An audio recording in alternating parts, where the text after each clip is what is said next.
이번 강의에서는 벡터 공간의 개념을 소개하도록 하겠습니다. 벡터 공간이라는 것은 일종의 벡터들의 집합인데요. 그 집합에 속하는 벡터들을 이용하여 선형 결합을 하고 그렇게 해서 만들어진 새로운 벡터도 여전히 그 벡터 집합에 속한다라는 그런 닫혀있는 벡터들의 집합을 벡터 공간, 벡터 스페이스라고 부릅니다.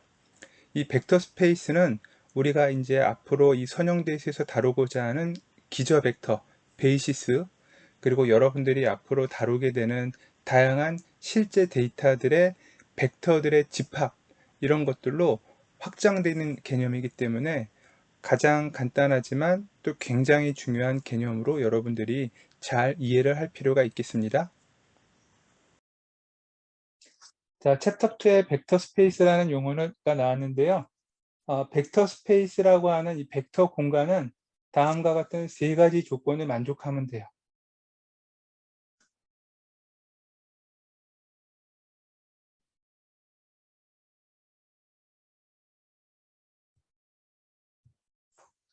자, conditions for vector space라고 그랬어요. 세 가지 조건을 만족하면 동시에 우리는 벡터 스페이스라고 하자. 예를 들어서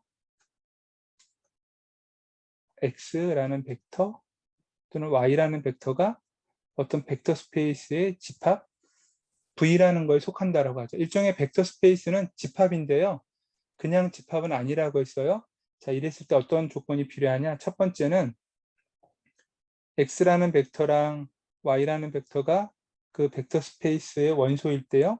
이 두 개를 더해도 여전히 그 집합의 원소가 된다. 이렇게 돼요. 이걸 우리가 뭐냐고 하냐면 닫혀 있다라고 해요. closed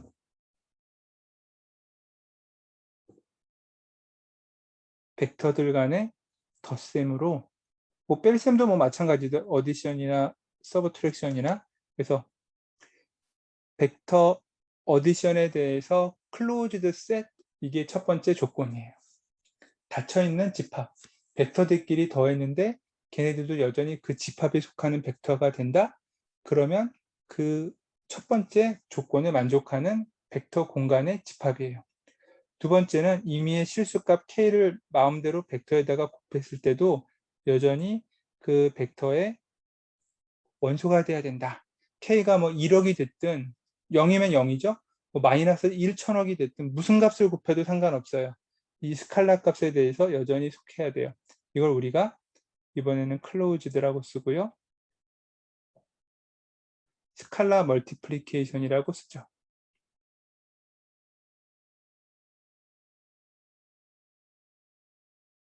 스칼라 멀티플리케이션에 대해서도 닫혀있는 집합, 벡터들의 집합, 그게 벡터 스페이스의 두 번째 조건이에요. 그 다음에 세 번째 조건은 굉장히 중요한 개념인데요. 반드시 벡터 스페이스는 원점을 포함해야 돼요. 그걸 이제 영어로는 오리진이라고 썼고요. 벡터로 보면 0벡터예요. 모든 엘리먼트가 00000 이런 거죠. 이런 0벡터가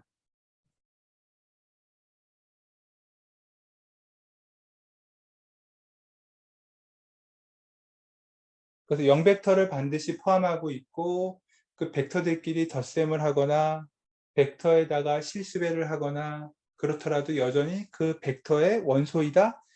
그 모든 벡터들을 모아놓은 집합, 그걸 우리가 벡터 스페이스 이렇게 불러요. 참고로 1번하고 2번 조건 두 개를 결합하면 굉장히 더 크게 확장할 수 있는데요. 각각에다가 예를 들어서 여기는 K1X, 여기는 K2라는 실수배를 하고 Y를 해도 여전히 이렇게 되겠죠. 각각의 벡터 스페이스 안에 벡터고 또 걔네들끼리 연산해도 되니까. 그러니까 이거는 단 두 개가 아니라 훨씬 더 많은 것들로 여러분들이 확장을 해도 문제가 없습니다. 뭐 벡터 스페이스를 그림으로 어떻게 표현하냐라는 질문이 있는데요. 그냥 집합이에요.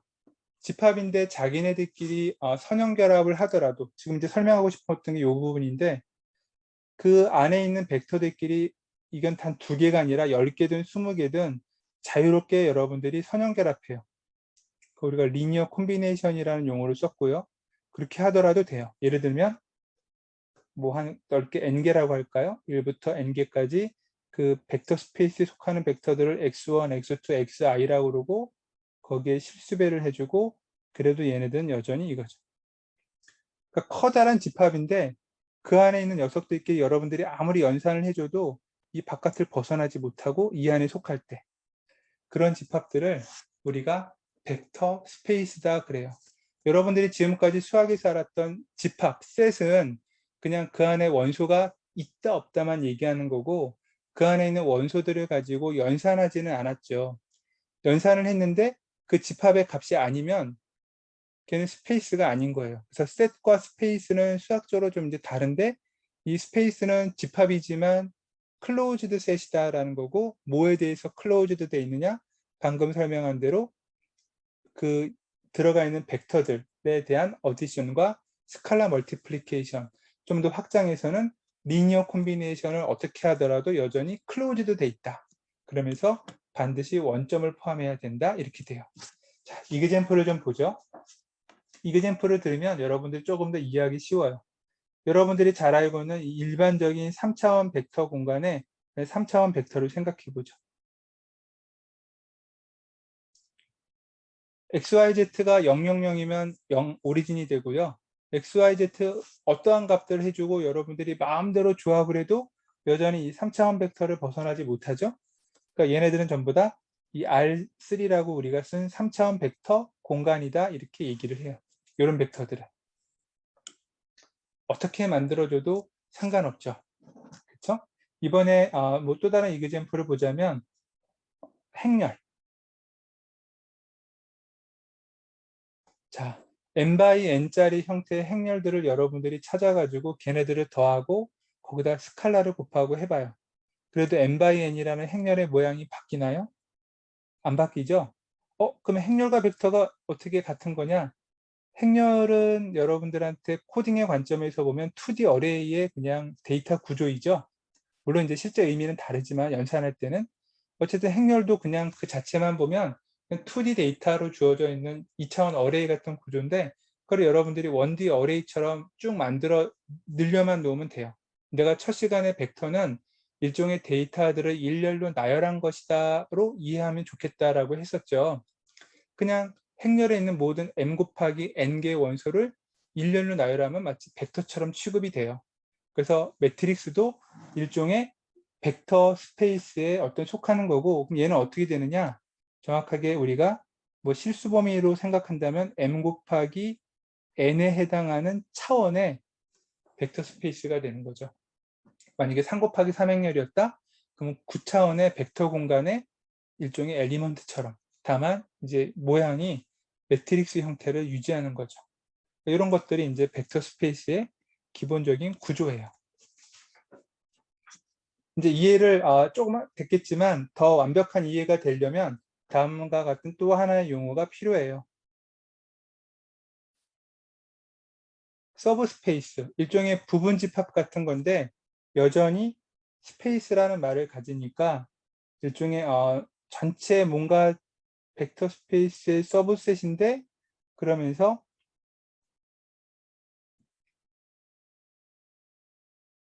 이런 거죠.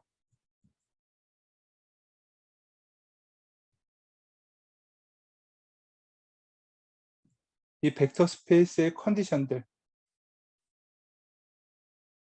이 세 개의 벡터 스페이스의 컨디션을 만족하면서 일종의 부분 집합, 우리가 이런 거를 이번에는 뭐 부공간, 어쨌든 서브 스페이스라고 이름을 붙여요.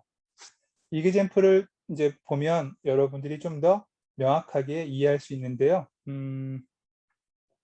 가장 대표적인 이그젠플이 뭐냐면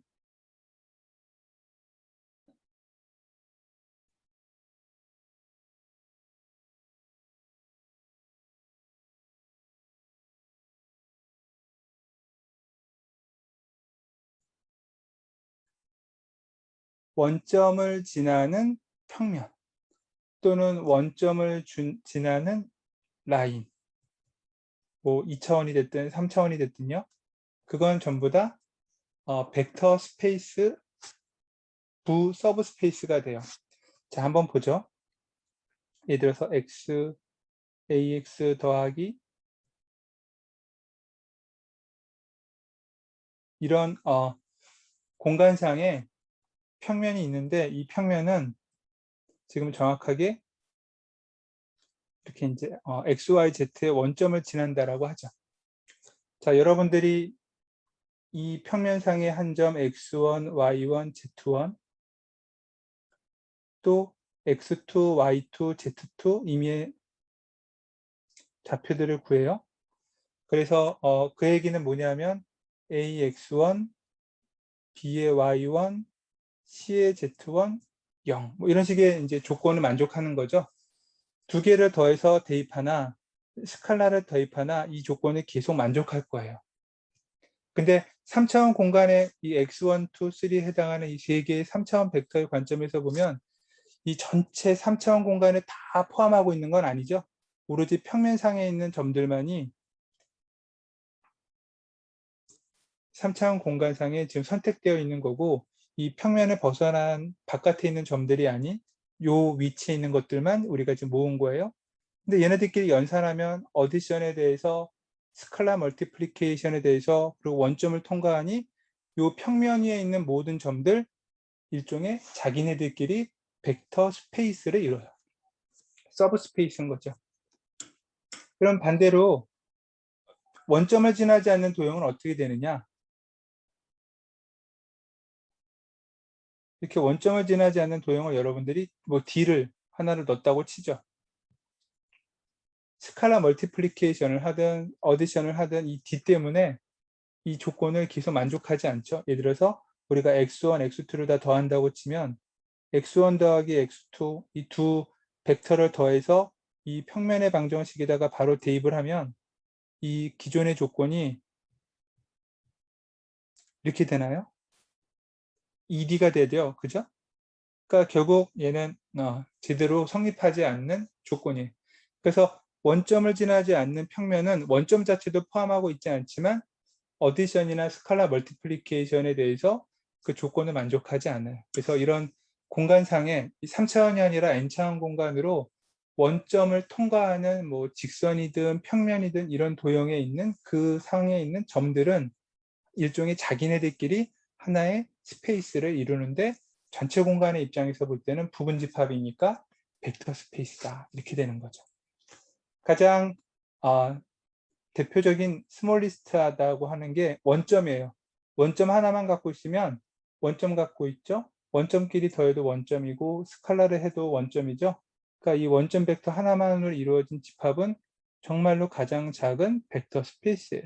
뭐 이제 뭐 예를 들면 극단적으로 이번에는 행렬 가지고 해볼까요? n×n 매트릭스인데 우리가 이 n×n짜리 모양의 매트릭스들 중에서 어퍼 트라이앵귤러 매트릭스만 한번 생각해 보죠. 얘는 대각선 텀의 아래 부분들은 전부 다 0인 거예요. 이런 행렬들 어퍼 트라이앵귤러 매트릭스들 n×n짜리를 여러분들이 구해서 다 더하고 스칼라 해도 여전히 어퍼 트라이앵귤러 매트릭스의 모양을 그대로 유지할 거예요. 그렇죠? 아래는 0이니까 0을 어떠한 식으로든 유지할 거고. 그래서 어퍼 트라이앵귤러 매트릭스 또는 마찬가지로 로어 트라이앵귤러 매트릭스 얘네들도 n×n이라는 전체 매트릭스의 커다란 스페이스의 관점에서 보면 서브 스페이스죠. 그죠? 얘기는 아니고. 그래서 이런 식으로 우리가 벡터 스페이스를 서브 스페이스로 좀 더 디테일하게 세부적으로 이야기를 할 수 있어요. 그러면 이제 앞으로 여러분들에게 소개하려고 하는 언더 컨스트레인드 시스템의 중요한 특징은 무엇이냐? 해집합이 무한히 많은데 그 무한히 많은 해집합은 기본적으로 어떤 벡터 스페이스, 서브 스페이스랑 관련이 있을 거고요. 그 서브 스페이스를 어떻게 우리가 구하느냐가 이제 언더 컨스트레인드 시스템의 해를 구하는 과정이 돼요. 그 방법은 기본적으로 가우시안 일리미네이션의 과정을 거치는데 완벽하게 피봇이 원하는 개수만큼 다 넌제로가 존재하는 게 아니니까 약간 이제 변형된 행렬의 모양을 만들어 가면서 우리가 이 벡터 스페이스, 서브 스페이스를 구하고 그거로부터 유치된 해를 이제 만드는 것. 그게 바로 이 챕터 2의 여러분들에게 다음에 소개하려고 하는 내용이다. 이렇게 이해해 주면 되겠습니다.